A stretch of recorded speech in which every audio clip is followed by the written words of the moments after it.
Marcos 10. Jesus saiu dali e foi para a região da Judeia, para a outra margem do rio Jordão. Juntou-se-lhe outra vez uma grande multidão que ele ensinava como de costume.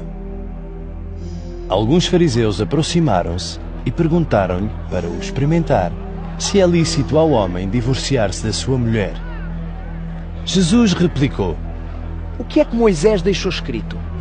Eles responderam: Moisés autorizou o homem a passar uma declaração de divórcio e a mandar a mulher embora? Então Jesus explicou: Moisés escreveu isso por saber que o vosso coração é duro. Mas desde o princípio do mundo, Deus criou os dois, o homem e a mulher. Por isso o homem deixará o pai e a mãe para se unir à sua mulher, e os dois serão como uma só pessoa, de modo que não são dois, mas um só. Portanto, ninguém separe o que Deus uniu. Ao chegarem a casa, os discípulos voltaram a fazer perguntas a Jesus sobre este assunto.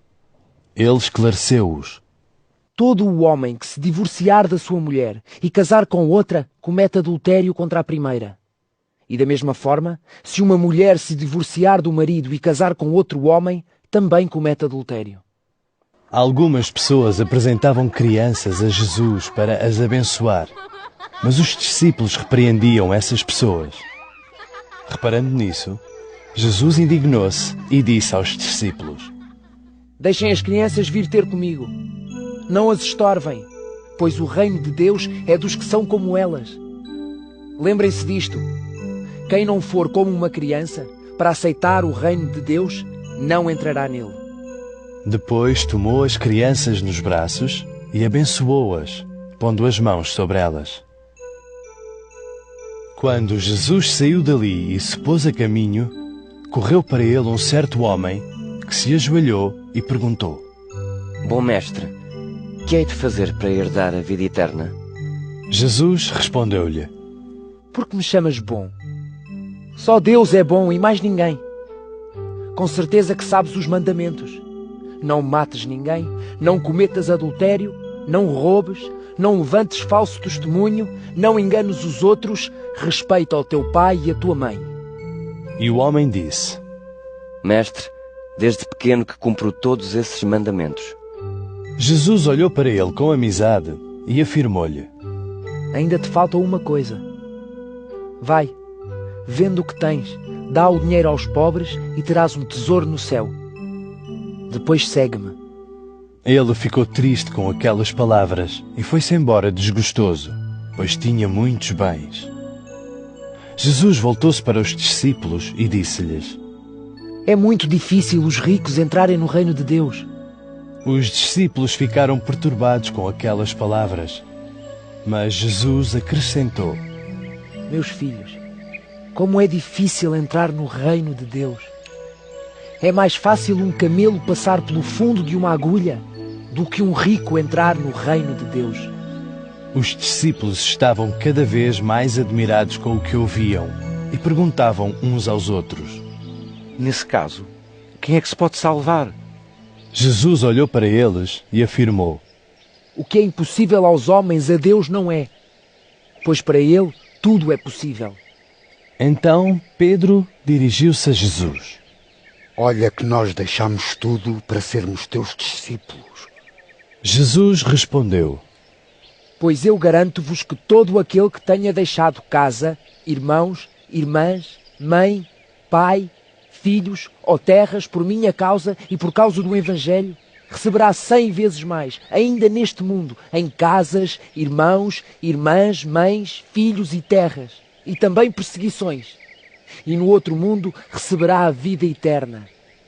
Muitos dos que agora são os primeiros serão os últimos, e os últimos serão os primeiros. Seguiam pelo caminho em direção a Jerusalém, indo Jesus à frente dos discípulos. Estavam preocupados, e os que o acompanhavam iam cheios de medo. Jesus chamou outra vez os 12 discípulos à parte e começou a dizer-lhes tudo o que lhe ia acontecer. Escutem, vamos para Jerusalém. onde o Filho do Homem será entregue aos chefes dos sacerdotes e aos doutores da lei. Eles vão condená-lo à morte e entregá-lo aos pagãos, os quais vão troçar dele, cuspir-lhe, bater-lhe e matá-lo. Mas ao terceiro dia ele há de ressuscitar. Tiago e João, filhos de Zebedeu, aproximaram-se de Jesus e disseram: Mestre, queremos fazer-te um pedido. E Jesus perguntou. O que querem que vos faça? E eles disseram: Deixa-nos ocupar os 2 primeiros lugares, quando estiveres no teu reino glorioso. Jesus retorquiu: Nem sabem o que me estão a pedir. Porventura podem beber o cálice que eu bebo e ser batizados com o batismo com que eu sou batizado? Podemos, sim. Disseram. Então Jesus acrescentou: Realmente? Ainda hão de beber o cálice que eu bebo e ser batizados com o batismo com que eu sou batizado. Mas quanto a ocuparem os 2 primeiros lugares, não depende de mim. Esses lugares são para quem Deus os preparou. Os outros 10 discípulos ouviram a conversa e ficaram indignados com Tiago e João. Então Jesus chamou-os a todos para perto de si e explicou: Como sabem, os que governam os povos têm domínio sobre eles, e os poderosos são os que sobre eles exercem autoridade. Mas convosco não pode ser assim. Pelo contrário, aquele que quiser ser grande deve servir os outros, e aquele que entre vós quiser ser o primeiro será o servo de todos. Pois também o Filho do Homem não veio para ser servido, mas para servir e dar a sua vida para resgate de muitos. Chegaram a Jericó. E quando Jesus ia a sair da cidade, com os discípulos e muito povo, estava um cego, chamado Bartimeu, filho de Timeu, a pedir esmola à beira do caminho. Mal o cego ouviu dizer que era Jesus de Nazaré que por ali passava, pôs-se a clamar muito alto: Jesus, filho de David, tem piedade de mim. Muitas pessoas repreendiam-no e mandavam-no calar, mas ele continuava ainda mais alto: Filho de David, tem piedade de mim. Então Jesus parou e mandou-o chamar. Foram chamá-lo e disseram-lhe: Anima-te e vem daí que ele está a chamar-te. O cego atirou a capa para o lado, levantou-se e caminhou para Jesus, que lhe perguntou: Que queres que eu te faça? Ele respondeu: Oh, mestre, queria voltar a ver. Jesus disse-lhe: Está bem, a tua fé salvou-te. Naquele mesmo instante, Bartimeu ficou a ver e seguia também com Jesus pelo caminho.